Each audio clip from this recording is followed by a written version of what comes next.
In the kingdom of Viridia, hidden behind thick vines and silenced stories, there stood a tower no one spoke of. Children were told it didn't exist. Maps left it blank. Even the palace guards, when patrolling nearby, would feel an uneasy chill and walk faster. But in the highest room of that hidden tower lived a girl. She had hair the color of autumn fire and eyes the shade of twilight. She wore no crown, had no attendants, and no name. She didn't remember her parents. She didn't know the reason for her imprisonment.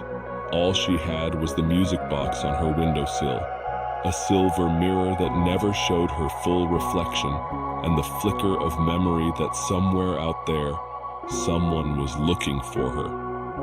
Every night, when the moon climbed high and bathed the forest in ghostlight, she would whisper into the wind, "Please, remember me."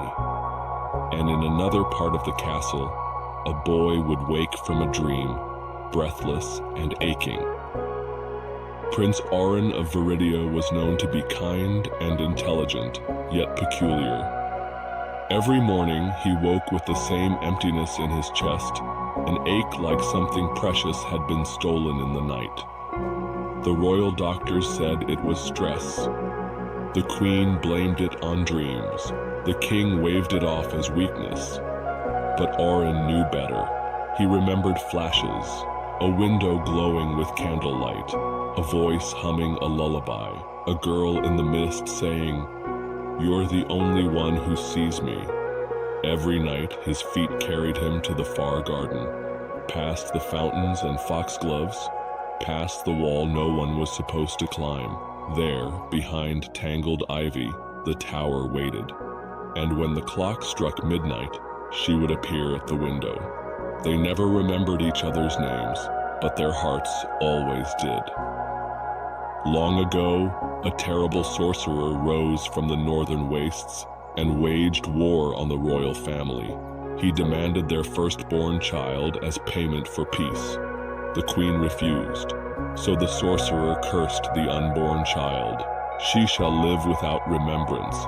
Her name shall be forgotten by the world, and by herself." When the princess was born, the kingdom rejoiced. But the moment she took her first breath, her name vanished from every tongue.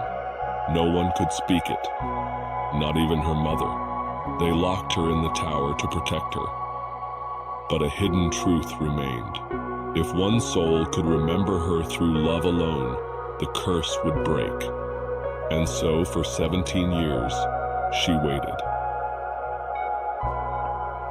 One night, the moon turned red.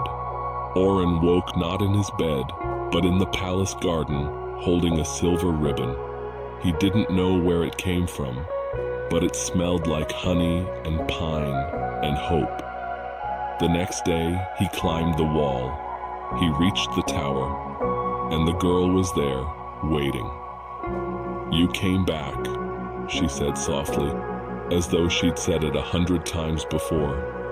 "I don't know why," he admitted, "but I knew I had to." They talked until dawn, about nothing. About everything, about the ache in their hearts and the dreams they couldn't hold on to. When morning came, the curse made him forget again, but the ribbon remained. Hidden in the tower's floorboards, the girl found an old scroll sealed in wax. The ink was fading, but she could read enough. The curse lives in the forest that forgets. To break it, follow the stars until memory is born. That night, when Auren returned again, though he didn't know why, she showed him the map. "I think you're the one meant to find me," she whispered. And for the first time, he took her hand. "I don't even know your name," he said, voice cracking. She smiled. "Neither do I, but I think it's waiting for us to remember it, together." The forest that forgets was not on any map. It was a place where memories faded like footprints in water. The moment they stepped beneath its trees, the air shimmered. Their surroundings shifted. Time bent. To move forward, They had to answer riddles about each other. What color was her voice? What scent did his sadness carry?